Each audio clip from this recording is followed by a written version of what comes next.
I don't want to go to there. Okay, I will. They were excited.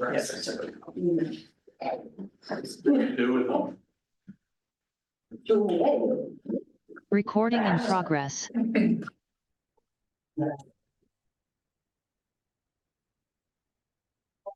Regular meeting of the Rio Dell City Council, roll call please. Mayor Garnes. Here. Mayor Pro Tem Carter. Here. Councilmember Orr. Here. Councilmember Wilson. Here. Councilmember Woodall. Here. Please stand for the pledge of allegiance. I pledge allegiance to the flag of the United States of America and to the republic for which it stands, one nation, under God, indivisible, with liberty and justice for all. Public presentations. This is the time for persons who wish to address the council on any matter not on this agenda and over which the council has jurisdiction. As such, a dialogue with the council or staff is not allowed under the Ralph L. Brown Act. Items requiring council actions not listed on this agenda may be placed on the next regular agenda for consideration if the council directs, unless a finding is made by at least 2/3 of the council that the item came up after the agenda was posted and is of an emergency nature requiring immediate action. Please limit comments to a maximum of 3 minutes. Well, I get to go before everybody else. That's right. All the others. Not me. Good evening. Good evening. Thank you for coming. Huh? I just said thank you for Oh, coming. yeah, I have three short things. One is, street. So for the record, What's you that? can just say your name and, information, so, Wait a minute, hold on, let me check. okay, My name's Albert Houghton. I live on Painter Avenue. thank you. I was in Safeway the other day and they were unloading soda. Force habit, I told them, keep it out to the back. Anyway, I have three short items. One, when are we gonna do the next street clean? Because I live on Curtis. And if you could have, there's only 3 cars there. If we know it, we'd like to have Curtis Lane swept because they always just blow right by it. And the second thing is, after watching all the fires in LA, how have our fire hydrants all been checked, make sure they're all working? I know that's a fire department question, I would say. Well, okay, should I go ask them? or- That's what I would do. Okay, now the third one, which I think is really important, is we have a new barber shop. Mhm. And the Chamber's having a grand opening Friday on the 1st for the ribbon contact kind of deal. Yeah, I think it'd be nice if you could show up to give support to our barber shop, which is their business. We need many more. Maybe a couple of places can come and you can make a little speech and all. I really think it'd be nice if you could show up. It's Saturday the 1st at 1 o'clock. The Chamber's having a ribbon cutting for it. So, Thank you very much. Thank you. This Friday? what's that? That is this Friday? Yeah, no, this Saturday on the 1st. March 1st. March 1st. March 1st. March the Yeah. first. Yeah, March 1st at 1 PM. Yeah, okay. Thank you, I appreciate it. Thank you. Are there any hands raised or emails? No. Thank you. And is there any council member who would like to remove something from the consent calendar? Anything to the consent calendar? Hands raised or emails? No. Someone say yes. Yeah. Okay. Can I have a motion to approve the consent calendar? Motion to approve the consent. We have a motion. Is there a second? I'll second. We have a motion to second. Please vote. Motion carries 5-0. City staff, city manager and staff updates, page 44 in our packet. City manager. Thank you, Mayor Garnes, members of the council. I just want to give a special shout out to our wastewater department and Sunshine Kelly in particular. As the council is well aware, this has been a pretty rainy past month and a half, and we have had a lot of challenges associated with our collection system and whatnot. And Sunshine and the team have done a great job. One of the other things that I think would be important to note is that part of our NPDES permit, so it's a federally required National Pollutant Discharge Elimination System permit that we get through the California Water Board, has in the past required us to pass what's called a chronic toxicity test. And if I butcher these terms, just tell me later, so the chronic toxicity testing in the past has been related to a water flea that most of the other jurisdictions, if not all of them, also have to perform a similar test. And part of the problem is the control. So the clean water supply, the flea dies quite often in the sample control. We have graduated past this water flea test and moved on to what's known as a flathead minnow test. So a actual or a creature in the water. And so and this test did in fact pass. And so this is a big deal because these are difficult tests to pass. First of all, the water flea one, but then to get to the minnow is incredibly important and good for the staff, obviously, and then good for our wastewater quality. So again, some double kudos there to Sunshine. She's doing a fantastic job. Coming up for the council tomorrow is the Nuisance Advisory Committee, which meets at 3 p.m. right here at City Hall. That's tomorrow, again, Wednesday the 19th, here at City Hall. And then also the chief is holding a coffee with the chief and meet up with the community members from 9 to 11 a.m. on Monday, the 24th, if I got all that correct. So that'll be coming up, and that's over at Shots Coffee. So we're excited about that. With that, staff is happy to answer any questions the council may have with the report before you, and I'll return it back to the mayor. Thank you.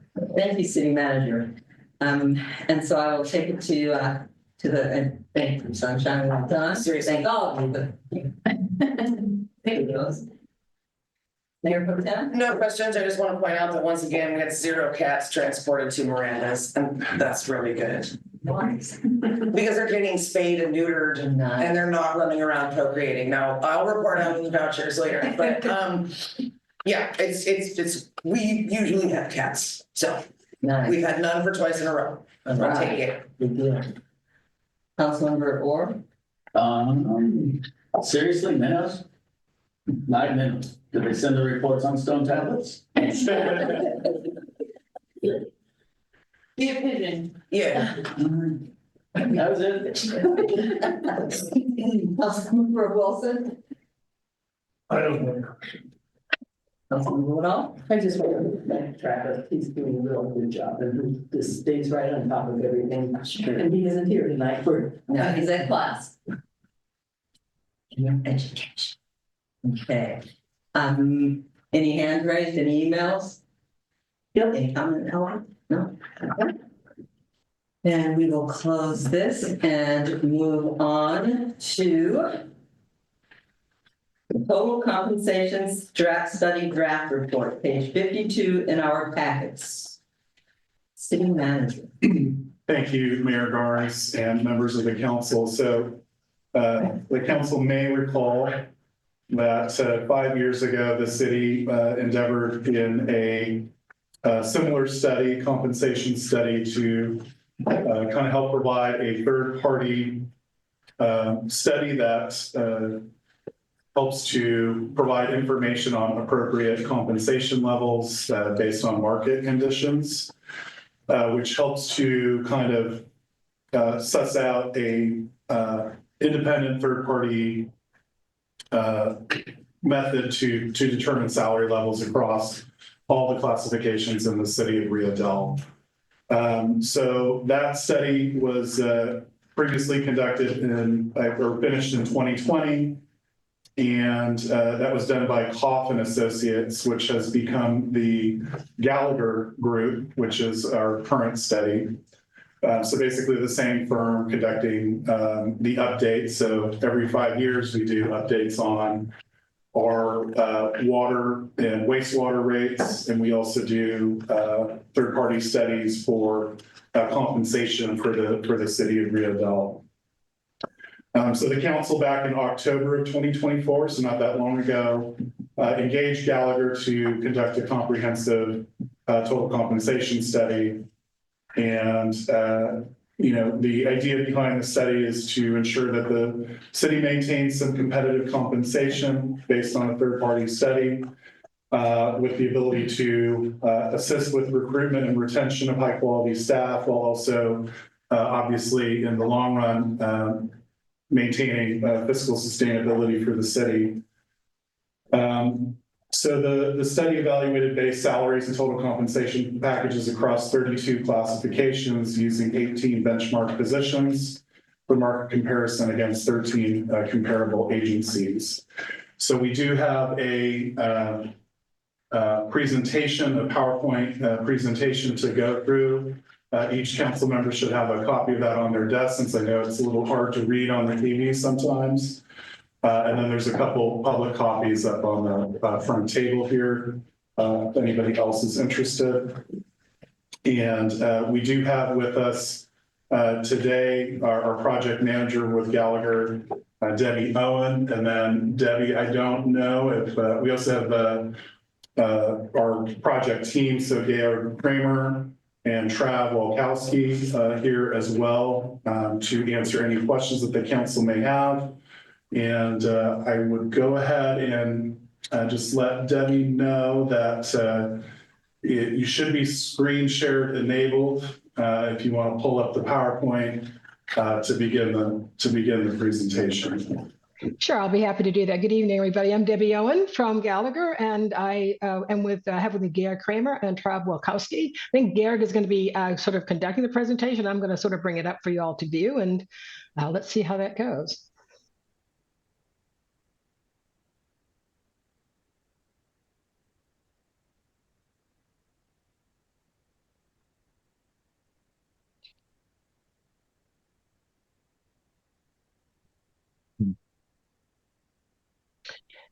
So first of all, can everybody see that? Yes. Yes. Okay. Great. Garrett. All right. Good evening, everybody. Georg Kramer here. I'm a managing director at Gallagher, and as Debbie said, I was part of the project team here to conduct the total compensation study. And the goal really is to just kind of lay out for you all the methodology that we used and pretty much get right to the results and recommendations. So Debbie, you can probably jump to the next slide. As it was mentioned, the study included all 32 job classifications at the city. What we usually do is what's called a benchmarking process, where we select, in this case, selected 18 of those 32 job classifications or job titles to go out and measure in the market. And that's a pretty common approach. We typically don't need to survey every single classification at an agency, especially if there are job families where there are relationships amongst each component of the job family, or career ladders with multiple levels and things of that nature. And I'll get back to this in a minute here to talk a little bit more about that.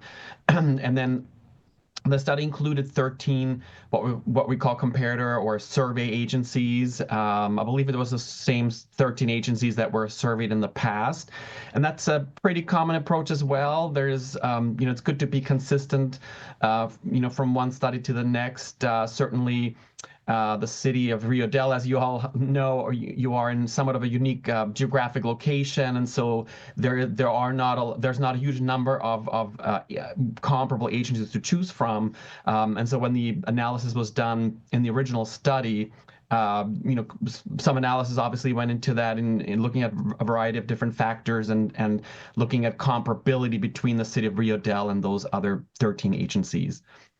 Debbie, move on to the next slide. And this is the list of the 13 cities that we surveyed. I'm going to leave that up here. I'm not going to read them all out to you. We'll leave it up here for just a few seconds. But as I said, several factors went into the analysis in determining comparability or the similarity between agencies. Among others, we look at things like the size of the agency, the number of employees, the size of the budgets. Obviously, we look at geographic location. We also pay attention to cost of living and cost of labor and other factors of that nature. Essentially, what we're trying to do is represent who you are as an organization and all the different services that you provide, and also represent the local and regional labor market within which you compete for talent.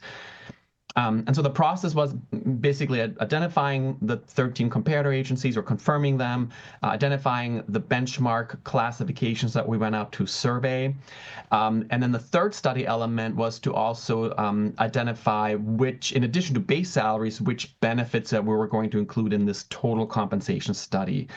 And we have a pretty sort of standard list or list of benefit categories that included retirement, deferred compensation contributions, health insurance like dental, medical, dental, vision insurance, paid time off, as well as auto allowances.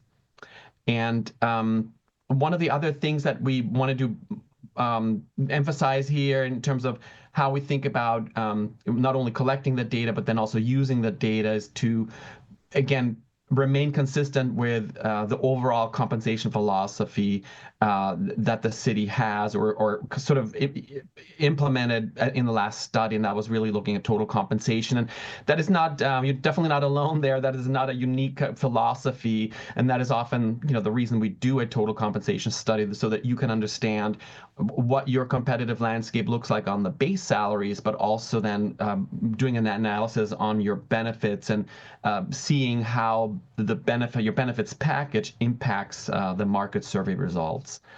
And then finally, once we've conducted the survey, and that, by the way, is a very customized approach where we go out and we contact each of the comparator agencies. We look at their job descriptions. We compare their job descriptions to your job descriptions with a very in-depth analysis to identify the most comparable jobs at each of those 13 agencies. And that's how we basically generate the survey.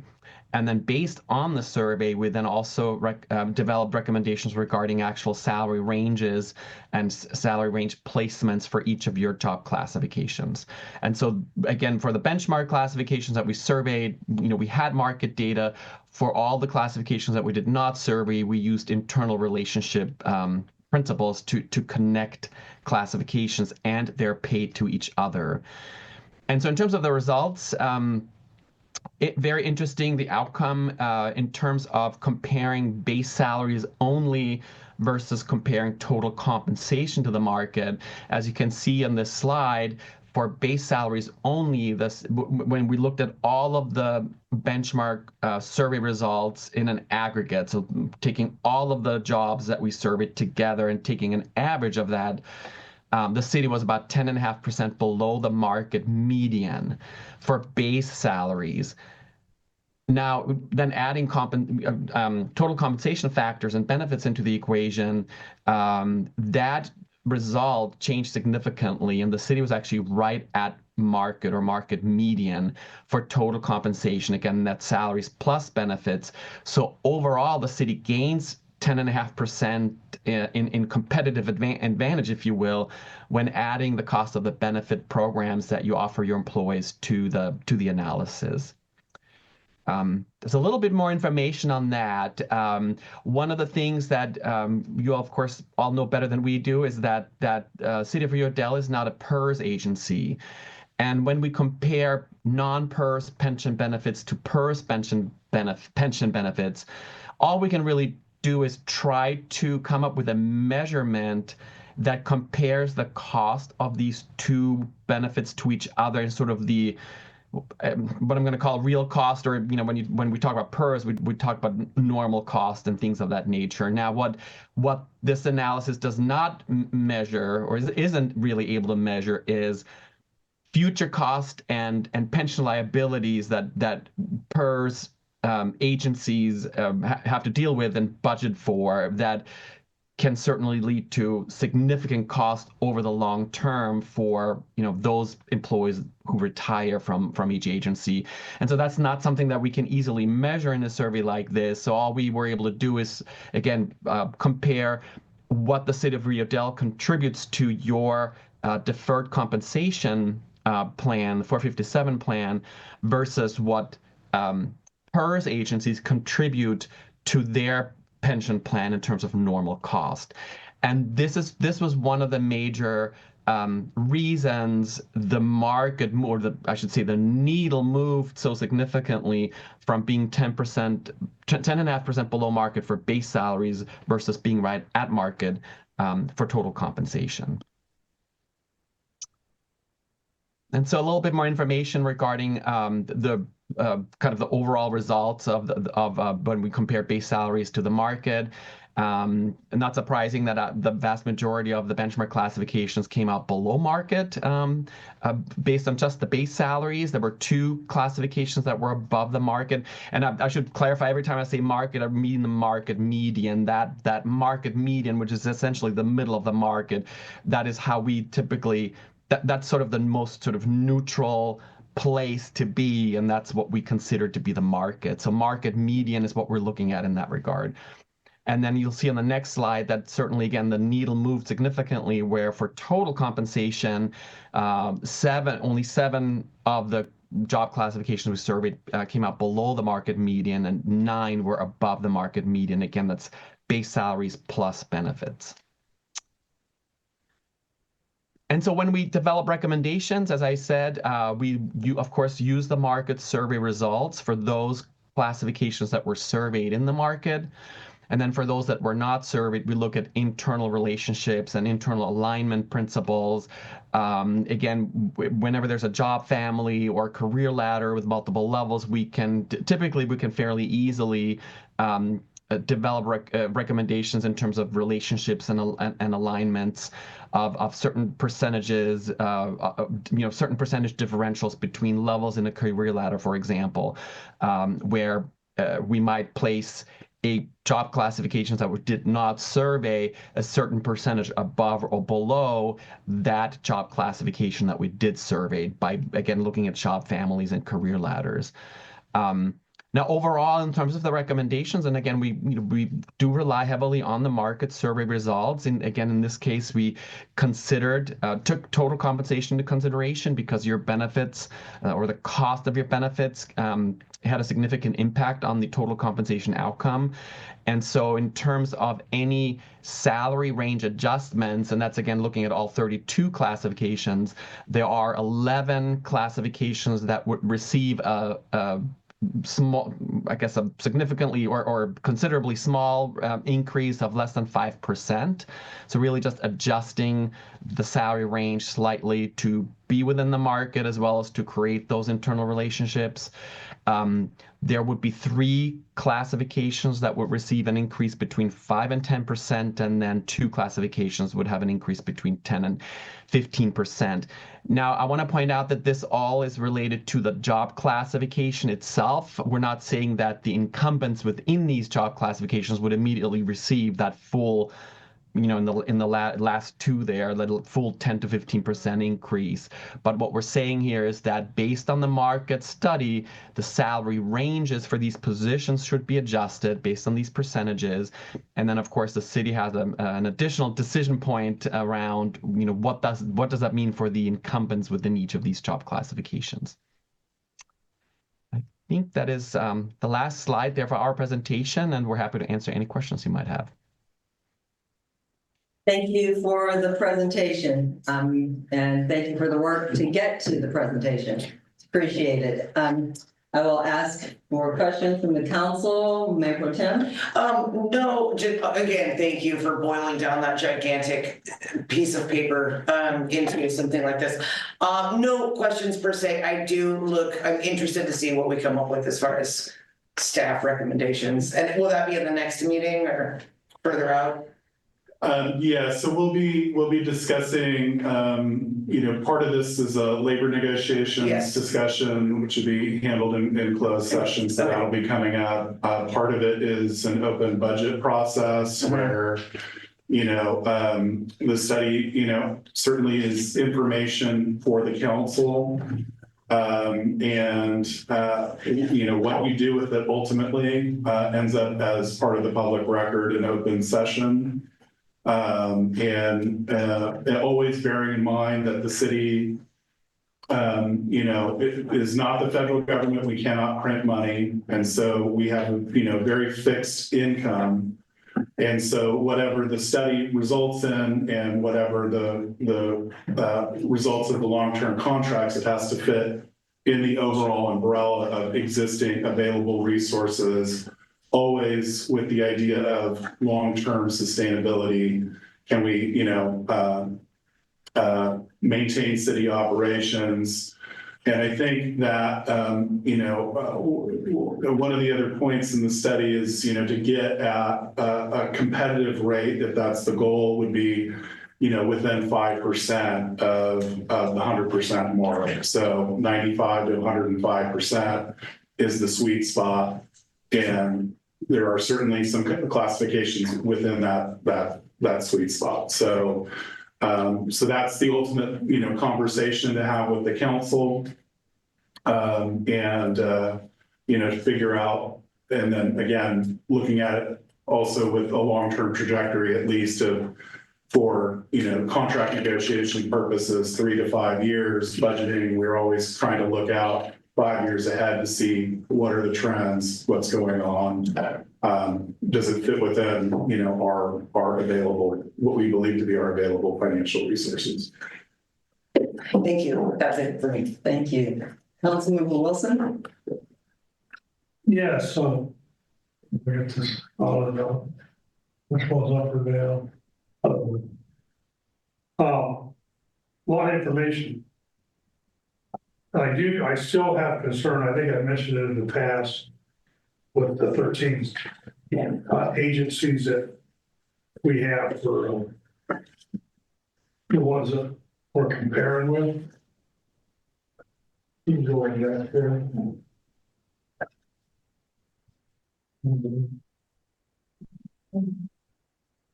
So there's a big function of those that aren't really, I don't believe really compared to us, particularly the ones that are over on the I-5 and the area corridor and also in the valley there, where Gridley and Thorny, Dakota, so Norland, or more of that are the pretty heavy agricultural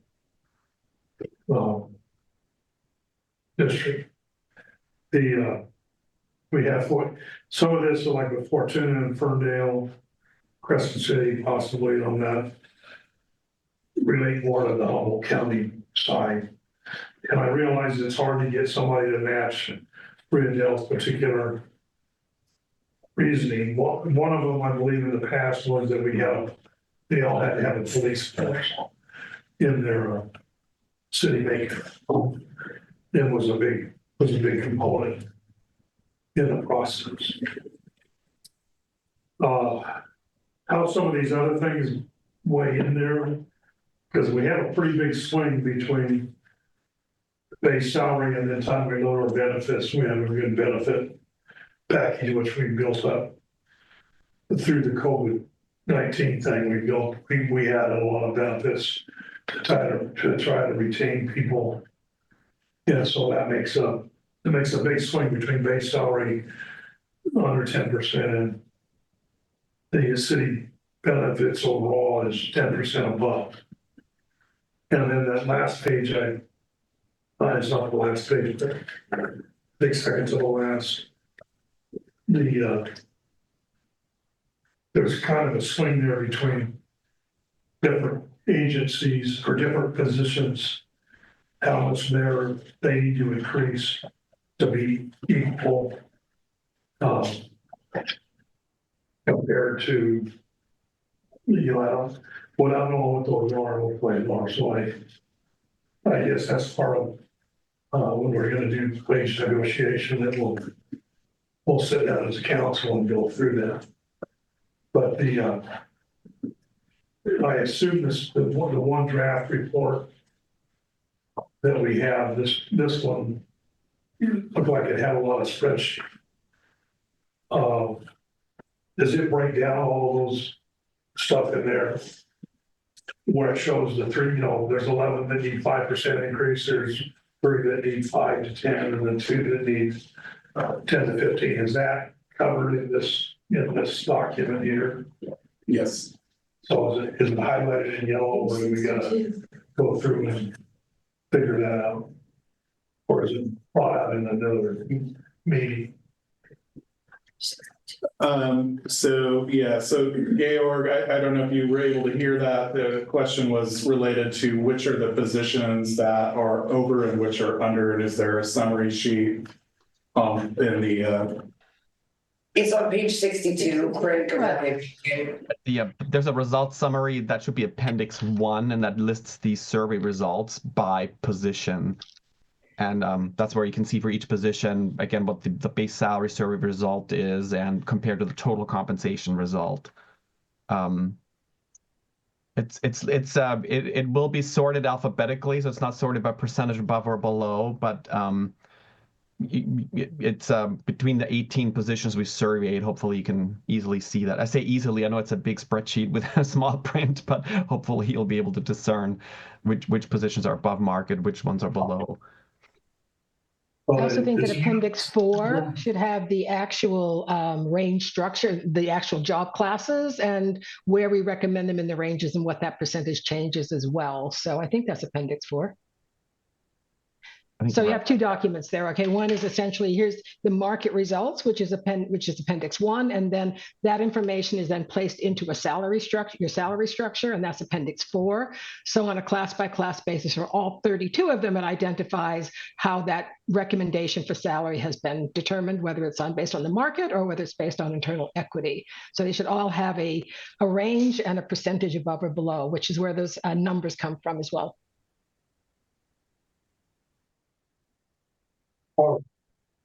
They'll just, I guess, take some goal.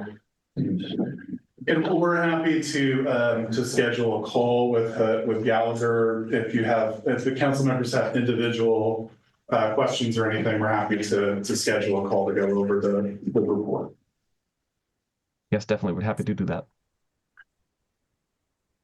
All right, that's all I have. Thank you, Councilmember Orr. Nothing for me. Thank you, Councilmember Woodall. No, Frank had one of my questions about the cities that we were compared to, because other than Ferndale, I don't think, but that's why they answered it. And the other question I talked to Kyle about today was, what about people that wore multiple hats in the different things, and he explained it to me, so I think we're fine. Would you explain it to the rest of us?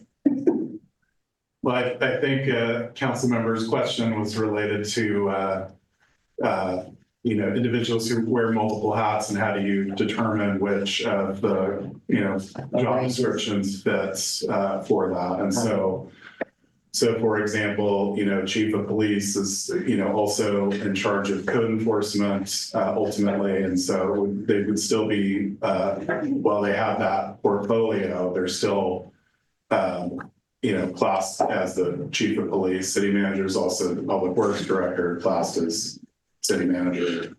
Community development director wears also multiple hats. It's very common in the position to wear multiple hats.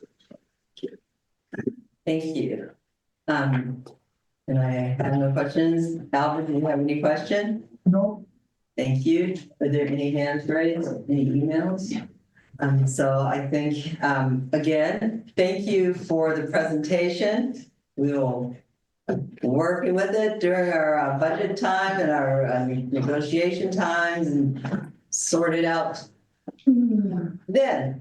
So we appreciate that you came tonight. We appreciate your presentation, and we appreciate the work that you did putting it together. Thank you very much. Thank you for working with us. Thank you. Good evening. Pleasure working. Absolutely. Have a good. I should probably just check to see public comment. Did I not do that? Yes. Oh, I was like, you did. Okay. Okay, thank you very much and have a great evening. Thank you, you too. Good night. Bye-bye. Bye. Ordinances, special resolutions, and public hearings. Introduction of first reading by title only of ordinance number 411-2025 and resolution number 1630-2025, amending the industrial commercial zoning regulations and the general plan land use. Page 67 in our packets. Mayor Garn, members of the council, Community Development Caldwell, Director Caldwell here. If you just indicated, it starts on page 67 of our packet this evening. This is an item we've actually talked about among staff for a couple of years now, probably 3 or 4 years ago. Well, time goes by so fast, maybe 4 or 5 years ago. the planning commission met, and we developed a matrix. That matrix is included in your packet. And I believe it starts on page 80 of your packet, and it identifies a number of land uses by definition. And it also identifies at the top of that matrix our various zoning designations. For example, UR is urban residential, RN is residential multifamily. Tonight we're talking about the IC zone, which is the industrial commercial zoning designation. And that is the column third from the right-hand side there. So if you had a chance to look at this matrix, you can see which use types the planning commission recommended would be allowed in the industrial commercial zone. Currently, when you go to the industrial commercial zone, it refers you to the industrial zone, which refers you to the neighborhood commercial zone, which refers you to the community commercial zone. So you basically have to flip through a number of pages to find out that use is either principally permitted or conditionally permitted. It's pretty cumbersome, not only for the public, but for staff as well. In order to summarize this and try to make it as painless as possible, if we flip to page 108 of your packet, those are the recommended use types by the planning commission that would be allowed in the industrial commercial zone. The intent here is to have them all identified and then get industrial commercial zone designation, so you don't have to flip back and forth. Those items that are identified in blue, those are the items that are already currently allowed in industrial commercial, community commercial, neighborhood commercial, or industrial zones. The uses that are identified in black, for example, caretaker housing, caterers, coffee house, contractor storage yards. Those are the use types that were identified by the planning commission in that land use matrix as being compatible land uses for the industrial commercial zone. So what we're trying to do here again is get this down to one spot, one source of information to find out which really is allowed in the industrial commercial zone. And our plan is to go back through, and this happens in the industrial zone as well, that refers to the commercial, neighborhood commercial. The neighborhood commercial refers to the community commercial, but we're gonna knock it off one at a time, starting with the industrial zone tonight. Again, going back to page 108 of your packet, if you look down to the list, there are a number of uses, and I should qualify this first. The industrial commercial zone, and there is a map back here, and I think it's on page 68 or 69 of your packet that identifies, is 69, that identifies the industrial commercial zoning areas.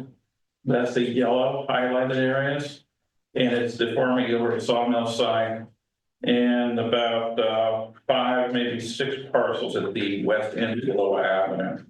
So we don't have a lot of parcels that are zoned industrial commercial. So I want you to know where those properties are. But if you go down the list here, there are a number of uses. The Eel sawmill site, there are development constraints associated with it. 1 being the flood zone, 2 being the fact we don't have sewer services over there. So all these uses may be allowed. The fact that they're in the flood zone may preclude the use.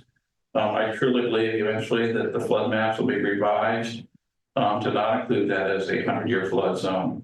As maybe you may remember, one of the reasons that we had flooding over there is because of all the logs that were created check dams at the bridges and caused the water to back up more than it probably should have. At one time, there were over 200 mills and log decks on the main fork and the south fork of the Hill River. Now I think we've got 1. So anyway, going back to this list, grocery stores, supermarkets, the planning commission removed that and thought that use type should be allowed in either the town center zone, the community commercial, or neighborhood commercial zone. There is another use where it was the artisan and craft product manufacturing. Although they did not recommend removing it, they encouraged that staff encourage those types of use types to occur in the town center zone. And this is predicated on the fact that at one time the city talked about trying to create a little artisan type village or use type down in the town center area. And then the other one is retail general. The retail general planning commission thought should be focused in the community commercial, neighborhood commercial, and town center zone as well. And again, this is just our first reading of this ordinance. And I encourage you folks to take a look at the list and identify which uses, if there are any that you think are not suitable for industrial commercial zone. And then at our next meeting on March 1st, or feel free to reach out to me before that meeting and share your concerns and comments. That way I can prepare a staff report and we could discuss it at the meeting of March 1st. Other than that, if you take a quick look at the use, anything jumps out at you, please let me know. If you have any questions, I'd be more than happy to answer it. If not, I'd recommend you open the item up for public comment, hear the public comment, and then continue the second reading, approval, and adoption with any modifications council seems to want, desire for the meeting of March 4th. Thank you. Councilmember Woodall? No. Councilmember Howard? So we're not changing the physicality of the areas, we're just changing what can be used there, correct? Correct. Councilmember Wilson? I don't have any, I talked a little bit to Kevin before the meeting, and it looks pretty good now. I'll look it over, but I don't see anything that jumps out at me at this moment. I'm good. Thank you, Mayor Pro Tem. Madam Mayor, if I may. Yes. One thing I do want to point out is that all industrial and commercial development is required to go through the design review process. That process requires a CUP. That process requires that we notify neighbors within 300 feet of the perimeter of the property. It also requires us to send out referrals to other agencies, including Caltrans, the Regional Water Quality Control Board, the Department of Environmental Health, CDFW, Fish and Game. So a lot of these uses will be vetted through that process as well. Thank you. Mayor Pro Tem. I just have a quick thing. I'm looking at page 72 of our packet. It's before the matrix. It lists childcare as industrial commercial, but it doesn't pop up later in the document. So I just wasn't sure if maybe childcare was one of those things that could also be a community commercial, neighborhood commercial. It could be, if that's what the council desires. I mean, it just seems like an industrial area, maybe isn't, like maybe childcare could be one of those ones that we try to put, whatever, it's a small thing. And it didn't actually pop up later in any of the other matrix lists, so I just. Yeah, you are absolutely correct. If the council desires, we can include childcare. It would be up to the council if we wanted to consider that as a principally permitted use or conditionally permitted use. Childcare for, I want to say, Karen, correct me if I'm wrong. I want to say childcare for 12 or fewer children is principally permitted in the residential zone. Okay, and I kind of thought so. It was mostly just that I saw it on this page and then nowhere else, so I just didn't know. Yeah, that actually, now that you say that, when I first saw that being allowed in the industrial commercial zone, I thought that was kind of unique. But good luck taking a nap next to the manufacturing shop, you know? And the last thing I'll say is this is a lot of work. And you're doing one category at a time, and just to reiterate, you're streamlining the process and making this easier for staff and community members to understand. That's what. That's the intent. Yep. Okay. Well, thank you, because this is a lot. Thank you. And I had something I probably should know and not clear on. So if the yellow is industrial commercial, Yes. And so there's no more down that way. Things like automotive repair, which is listed. Yeah. That are in this area, why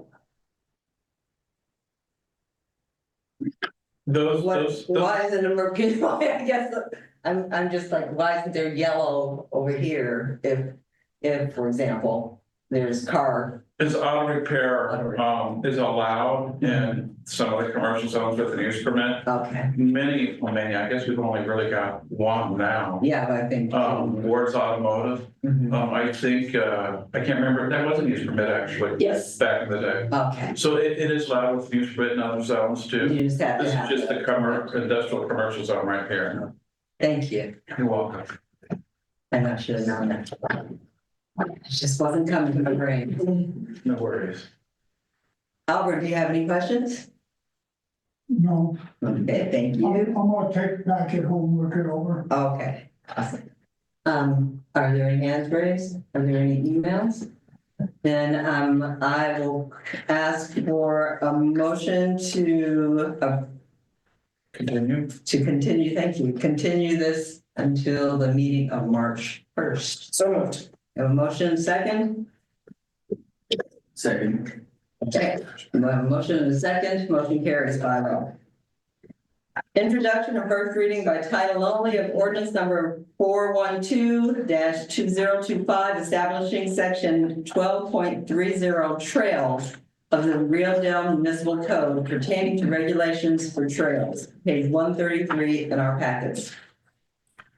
Thank you, Mayor Garnes, members of the council. So with the completion of the Eel River Trail nearing, the staff is recommending the establishment of some regulations for the use of the trail. So this is Rio Dell's first official dedicated non-motorized path. And so the language as proposed really only impacts the Eel River Trail at this new facility. So the language you'll find on really beginning on page 135 of the packet includes a section for definitions and then the operation of vehicles. So the most germane section is at the top of page 136, section E at the very top.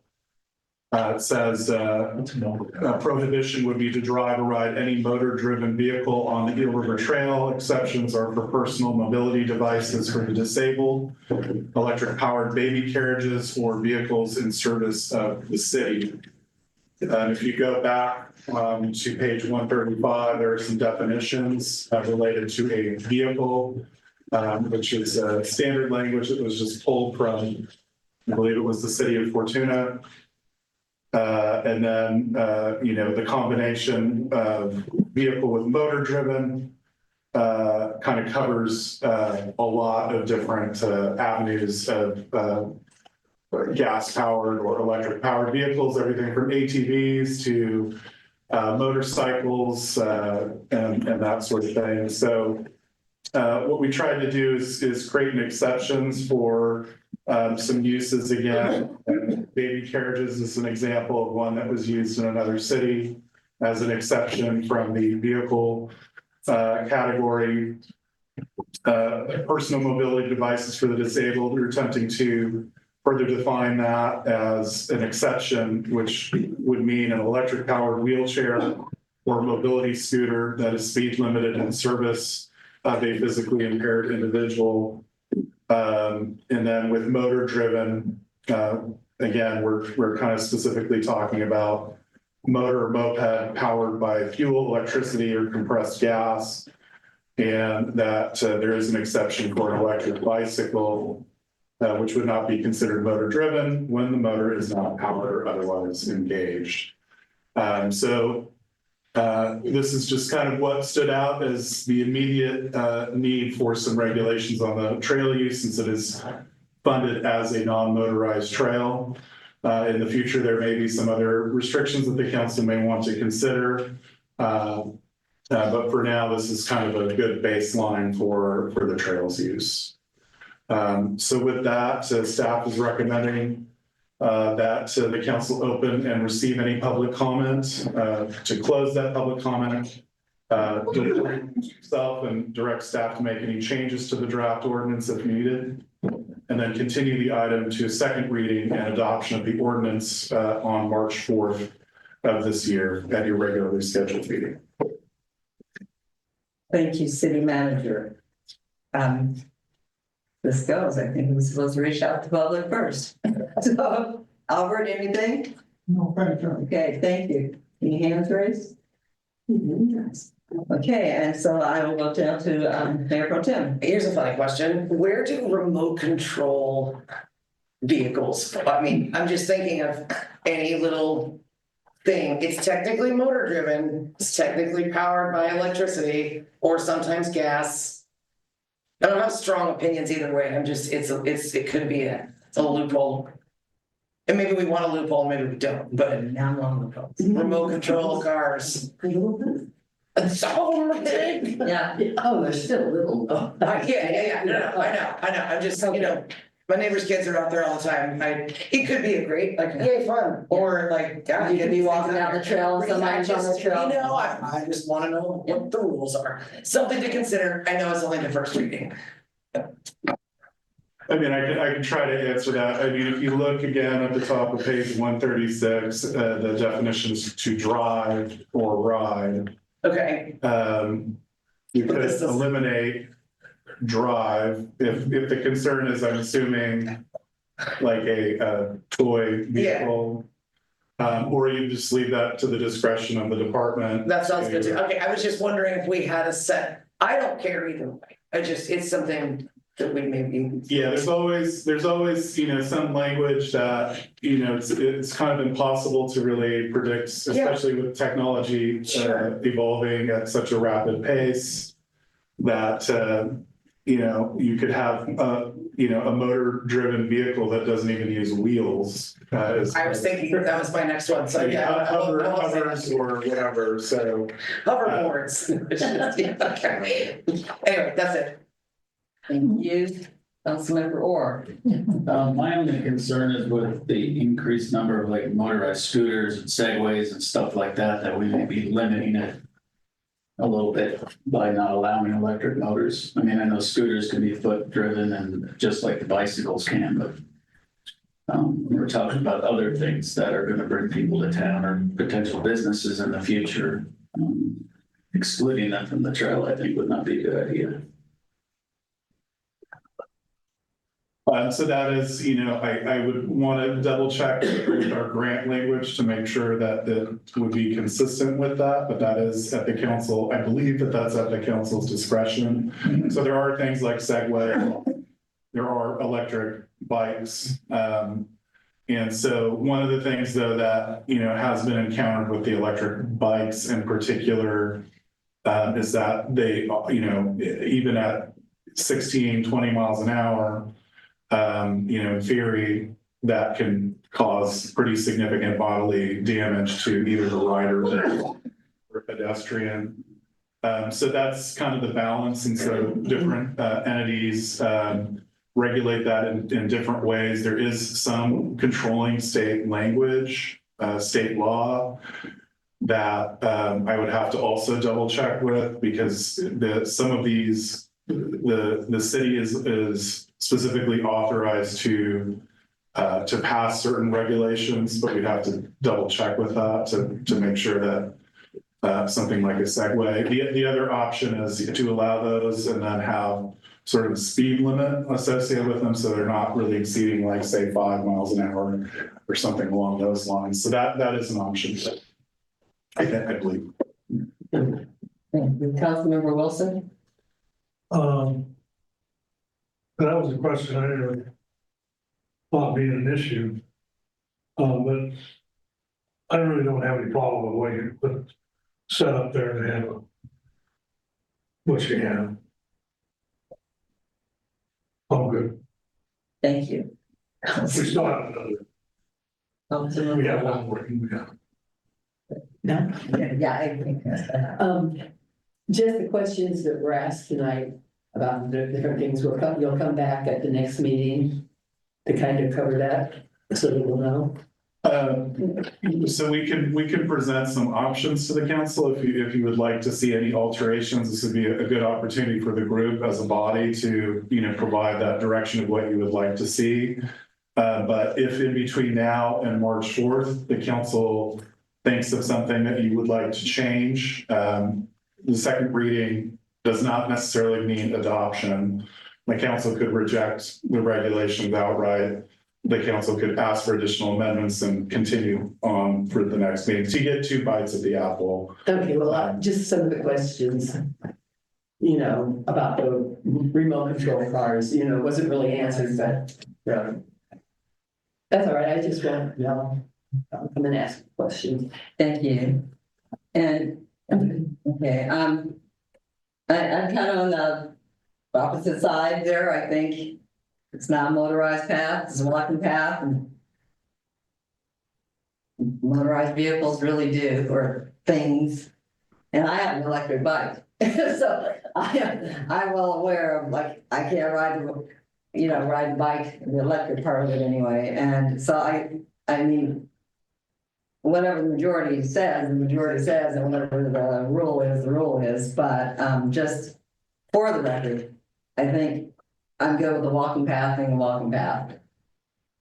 So because I think if we start adding things, then what about the ATV? What about this? And I think that it just builds upon things that people want to do that ultimately we aren't gonna really want them to do. But I take your point about, people coming to town and I do understand that. Well, and it's not easy to patrol, even Right, down there. yeah. And, we don't have much.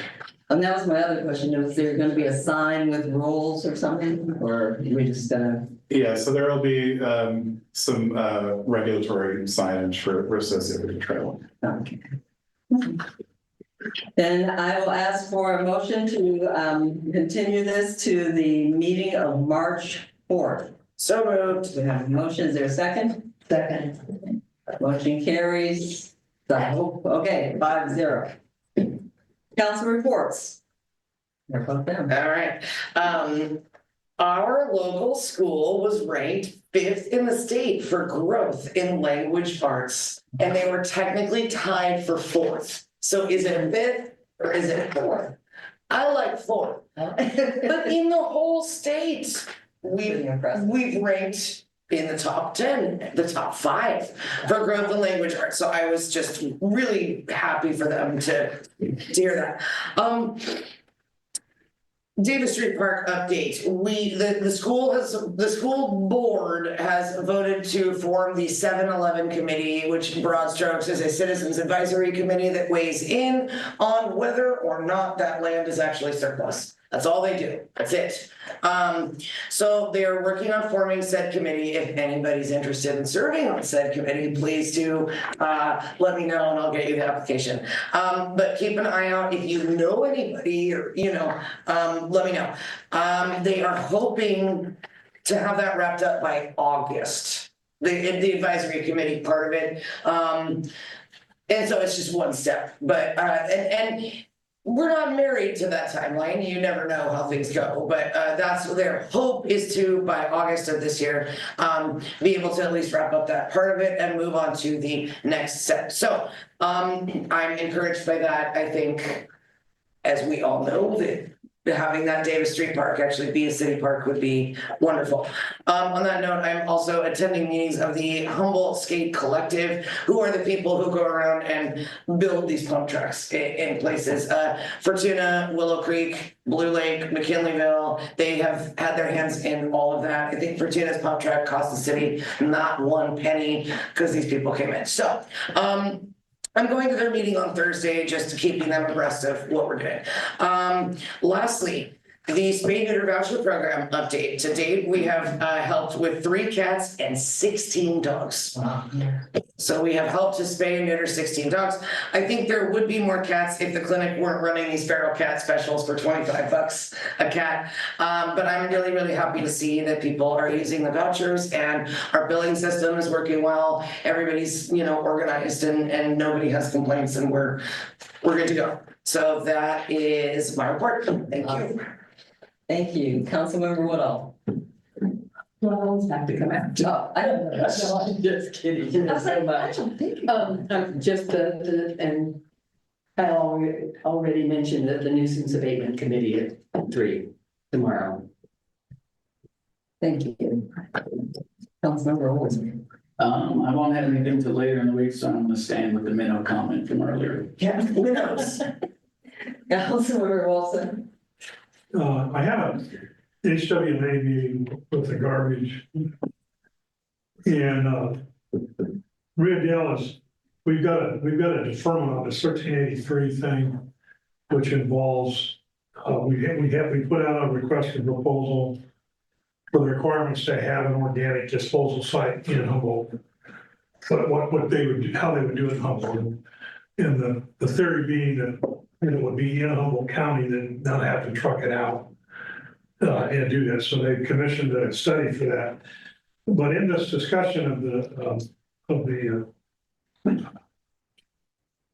the future of garbage in Humboldt County, no agency, which means all of the cities in Humboldt County, none of them have a franchise agreement at this point for their garbage. And part of that stems around, I think, with Recology, not knowing what kind of trucks they're gonna have to get in order to deal with this organic. So the organic's in the center of it, yet trying to make this simple as can be, but how they go about it is also depends on the franchise agreements. And at the bottom of the line, and just to reiterate so I don't forget it, Rio Dell, which has a delay, and so does Ferndale. Those are the two better cities in the conversation that are ahead of the game. The big culprits are the bigger cities, Arcadia, too. Because the amount of garbage that we have like 700 tons a year, where the county's total is 100,000, 80,000 of which goes to HWMA. And so we're just a minuscule piece. And so we're gonna be a flea on the tail of the dog that probably gets wagged here at the end of the situation. But there needs to be an awareness.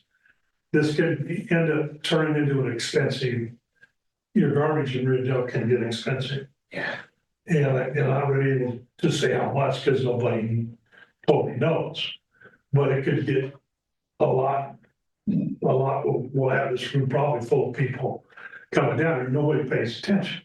So in one sense, if you get what you get is what you get.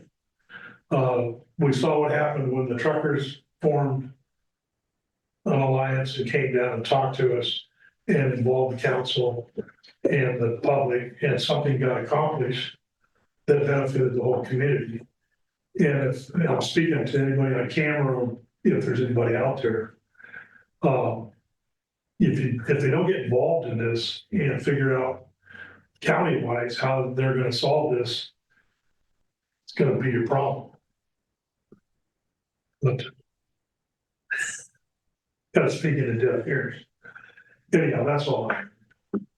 I'll keep you appraised of what you do. No problem. Thank you. And at an HTA meeting, and things are going well. There's going to be hydrogen buses delivered in, I think, December. They're redoing the whole HTA yard for their hydrogen to create the hydrogen fuel station.